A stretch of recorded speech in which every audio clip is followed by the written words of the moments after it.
মহাভারতের চিরঞ্জীবী যোদ্ধা আজও এই মন্দিরে নিত্য পুজো করেন।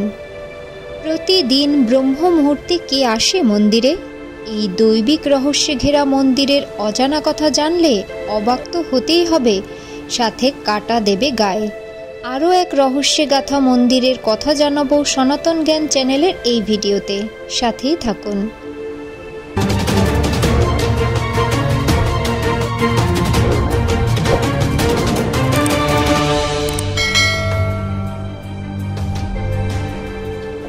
জানা যায়, দাপর যুগ বা মহাভারতের যুগে গুরু দ্রোণাচার্য অরণ্যের মধ্যে একটি শিবলিঙ্গ প্রতিষ্ঠা করেছিলেন। এখানেই দ্রোণাচার্য তার অমর পুত্র অশ্বত্থামার গোপন অস্ত্রের শিক্ষা দিতেন। গুরু দ্রোণাচার্য এখানে তার শিষ্যদের ব্রহ্মাস্ত্র এবং শব্দবেদী বাণের মতো বহু ঐশ্বরিক অস্ত্র শিক্ষা দিয়েছিলেন। এই স্থানটি ছিল গঙ্গার তীরে। একটি প্রাচীন জনশ্রুতি অনুযায়ী দ্রৌপদীর 5 পুত্রকে হত্যা করার পর অশ্বত্থামা এই শিবলিঙ্গের সামনে এসেই আত্মগ্লানিতে চিৎকার করেছিলেন। এই পবিত্র স্থানটি রয়েছে উত্তরপ্রদেশের কানপুর মহানগরীর গ্রামীণ এলাকার বাঙ্কা ছতারপুর শিবরাজপুরে। মন্দিরটি বাবা ক্ষীরেশ্বর ধাম নামে পরিচিত। এখানের আরাধ্য দেবতা হলেন দেবাদিদেব মহাদেব। দেবাদিদেব মহাদেব এখানে ক্ষীরেশ্বর নামেই পরিচিত। কথিত আছে যে আজও মহাভারতের যুগের অন্যতম পরাক্রমী যোদ্ধা অশ্বত্থামা এখানে নিয়মিত শিবের পুজো করতে আসেন। এখানকার পুরোহিতরা বংশ পরম্পরায় বাবা ক্ষীরেশ্বরের সেবা করে আসছেন।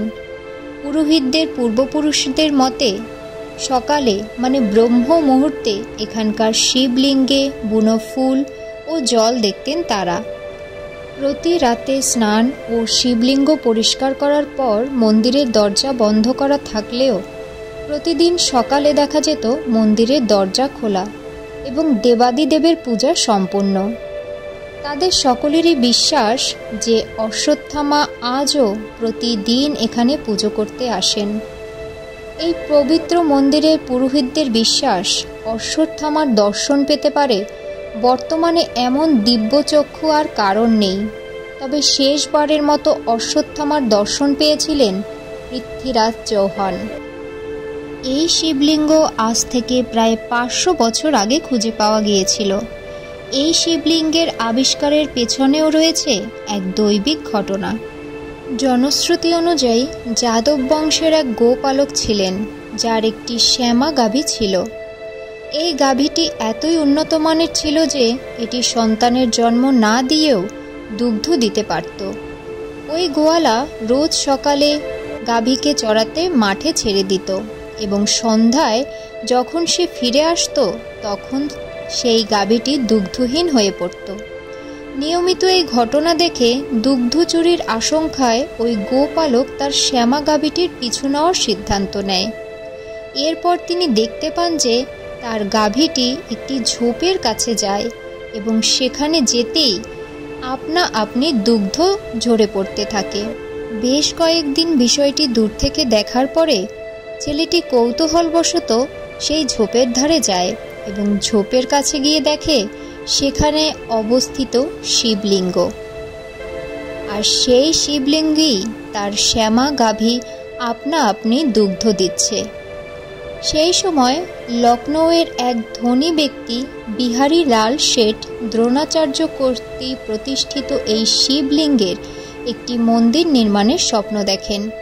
তাই তিনি গোপন অনুদানে এই মন্দিরটি তৈরি করেছিলেন। যদিও এর কোনো প্রমাণ নেই, স্থানীয়রা এই কাহিনীকে যুগ যুগ ধরে বিশ্বাস করে আসছেন। যেহেতু ওই সময় দেশ জুড়ে মুঘলরা রাজত্ব করেছিলেন, তাই এই মন্দিরটিতেও মুঘল আমলের স্থাপত্যের আভাস মেলে। বিথুর রাজা নানারাও পেশোয়াও এখানে শিব উপাসনা করতেন। পৃথ্বীরাজ চৌহান বহু বছর ধরে এই স্থানে শিবের পুজো করতেন। একদিন পৃথ্বীরাজ চৌহান বাবা ক্ষীরেশ্বরের অসীম কৃপায় অশ্বত্থামার দর্শন পান। পৃথ্বীরাজ চৌহান অশ্বত্থামার বিশাল রূপ এবং তেজ দেখে বুঝেছিলেন যে তিনি কোনো সাধারণ মানুষ নন। পৃথ্বীরাজ চৌহান তার ভক্তির জোরে বুঝেছিলেন যে তার বয়স কয়েক হাজার বছর। পৃথ্বীরাজ চৌহানের পরে কেউ জানতে পারেনি কিভাবে শব্দবেদী তীর ছুটতে হয়। পৃথ্বীরাজের ভবিষ্যৎ দেখে অশ্বত্থামা তাকে শব্দবেদী তীর ছোড়ার পদ্ধতি শিখিয়েছিলেন। আর এই বিশেষ শিক্ষা বা ক্ষমতাকে কাজে লাগিয়েই পৃথ্বীরাজ অলৌকিক উপায় মোহাম্মদ ঘোরিকে খতম করে ইতিহাস তৈরি করেছিলেন। মোহাম্মদ ঘোরি পৃথ্বীরাজ চৌহানকে বন্দি করে তার চোখ উপড়ে নেয়। দৃষ্টিহীন পৃথ্বীরাজকে দ্বন্দ্বযুদ্ধে আহ্বান জানান মোহাম্মদ ঘোরি। ঘোরি ভেবেছিলেন অন্ধ পৃথ্বীরাজকে অনায়াসেই হত্যা করবেন তিনি, কিন্তু দৃষ্টিহীন পৃথ্বীরাজ মোহাম্মদ ঘোরির কথোপকথন শুনেই অশ্বত্থামার দেওয়া শিক্ষা মানে শব্দবেদী তীর ছোড়ার কৌশলকে কাজে লাগিয়ে শত্রুকে হত্যা করেছিলেন। ক্ষীরেশ্বর বাবার মহিমা অসীম। ভক্তরা এখানে তাদের মনস্কামনা পূরণের আশায় দূর দূরান্ত থেকে ছুটে আসে। ক্ষীরেশ্বর বাবার মন্দিরের কাছাকাছি একটি স্রোতও রয়েছে, যেটির নাম গন্ধব্য সরোবর। ভিডিওটি ভালো লাগলে লাইক করুন। হিন্দু ধর্মের মাহাত্ম্য প্রচারে ভিডিওটি বেশি করে শেয়ার করুন।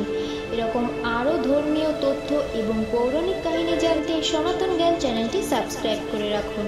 ঈশ্বর সবার মঙ্গল করুন।